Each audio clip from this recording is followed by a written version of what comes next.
artist from creativecraftsniche.blogspot.com. We'll be using the For All Things stamp set today, and I'm going to bring in my scratch paper here. I originally did this video, but I got a call and I accepted the call, so whatever I recorded did not go through. But basically we will be using the So Saffron ink here, and we'll just use our sponge to ink it up. Right now I'm lining it up a little less than midway and heavy on the edge and light towards the inside.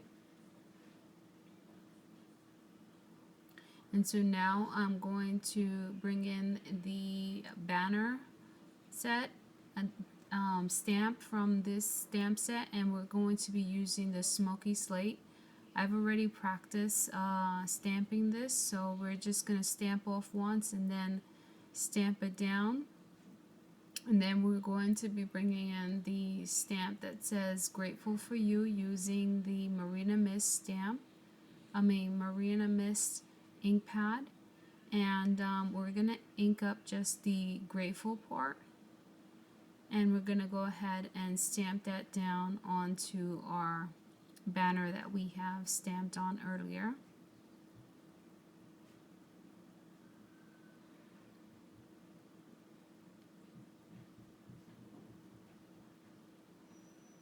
Okay, this is a set that you can get from the holiday catalog.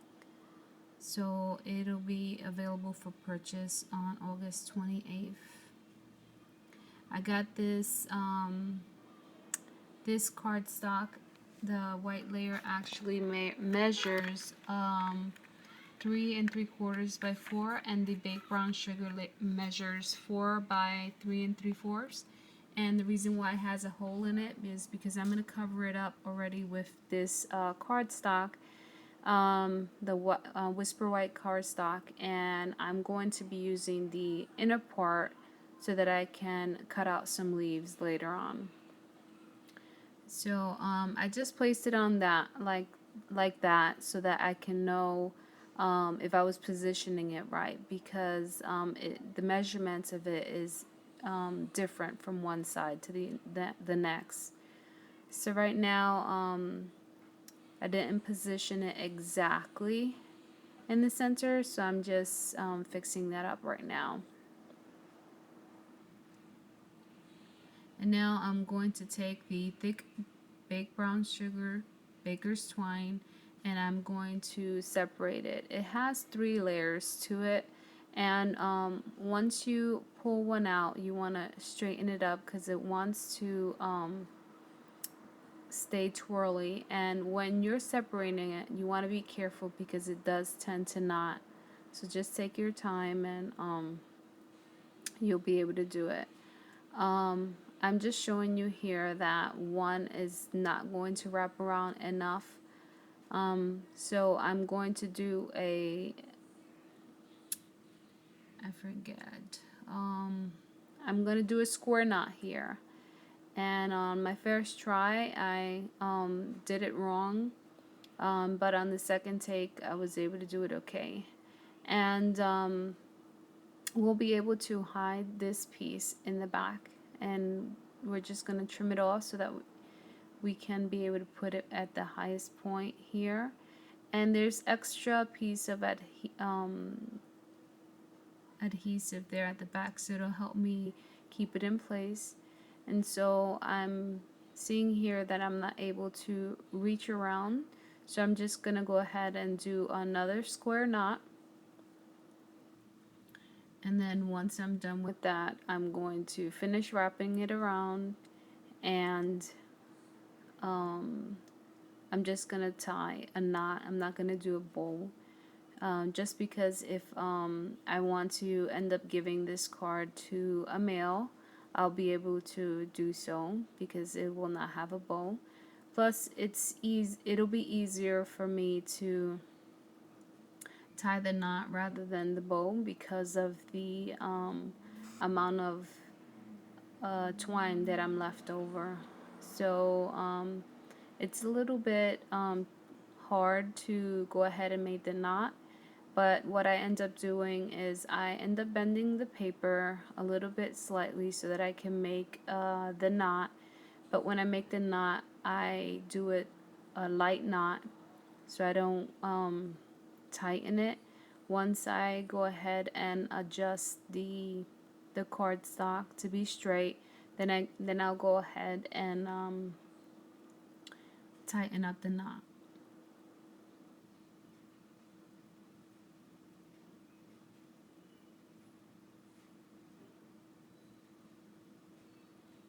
Okay, sorry about it not having it off screen, but what I'm doing here is that I'm adjusting the twine so that we can have four columns.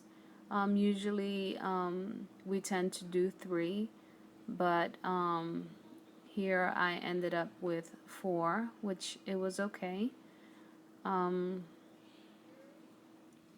originally intended to do 3, but it's okay. And what I'm going to do now is I'm going to adhere some scotch tape to it so that they can stay in place and not move around. And then I'm going to bring in my Stampin' Dimensionals, and I'm just going to put a couple all around.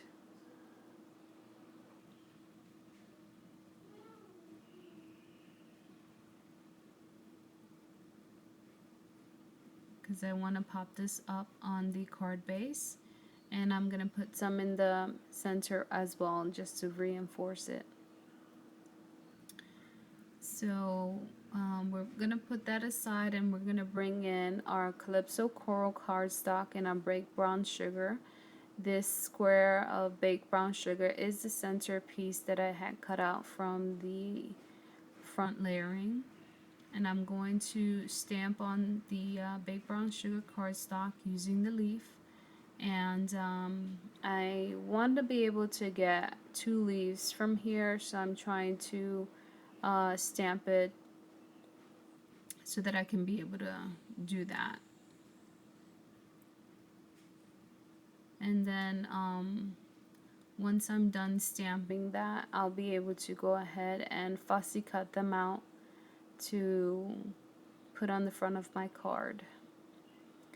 I'm gonna go ahead and clean my stamp so that I can be able to use the Calypso Coral ink pad to go ahead and stamp another leaf on the Calypso Coral cardstock.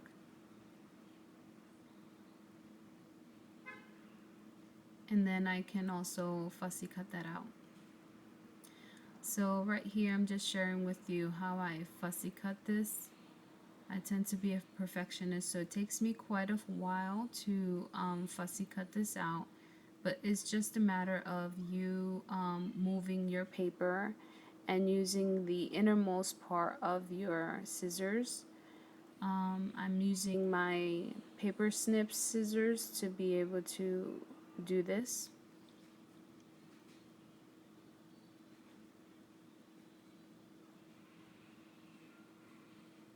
Now I'm done fussy cutting everything, and I just laid them here on top of a foam that comes with your clear block caddy, and I'm just giving it some veins here just so that it gives it extra dimension, and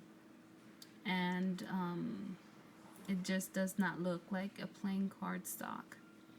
I first started out giving it a straight look, and then on the brown ones I ended up giving it a curved look, as you can see there.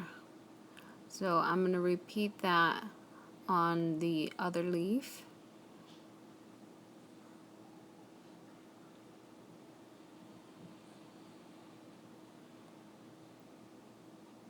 And now I'm just going to crumple up the leaves just so that they have a little bit more definition to it and look more realistic.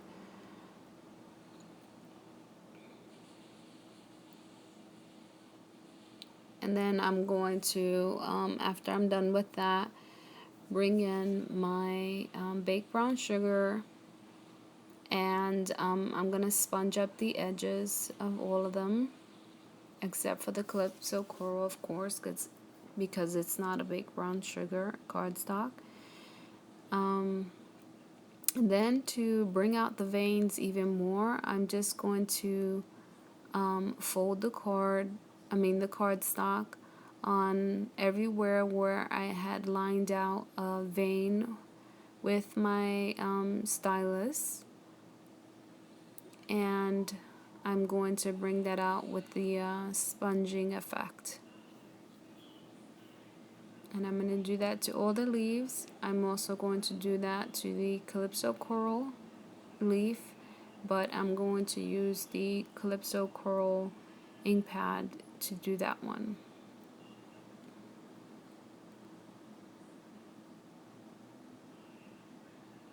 Okay, so now that I have finished with those, I'm going to adhere my focal point here in the front of my card base.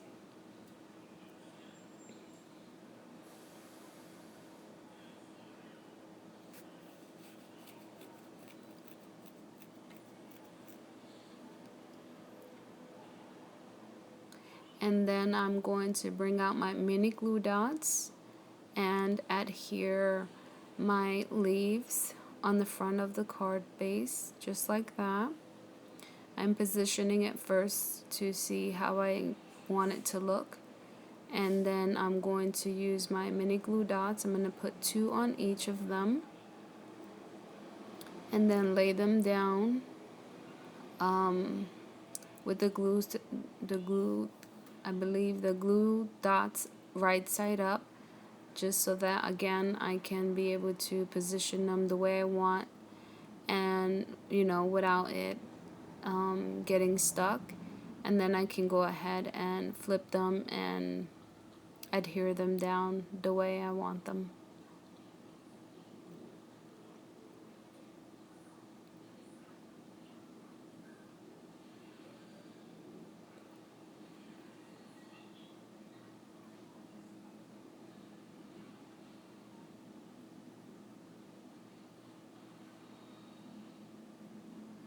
Okay, so now I'm going to stamp the inside of my card using Calypso Coral and baked brown sugar, and using the leaf. I also want to remind you that I'm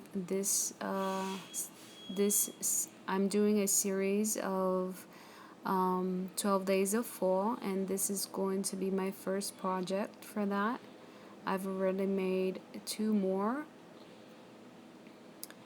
and I will have them come out 12 days in a row except for Sundays.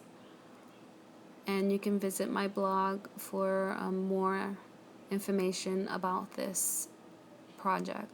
So thank you so much for watching. Please comment, rate, and subscribe, and you have a blessed day. Bye.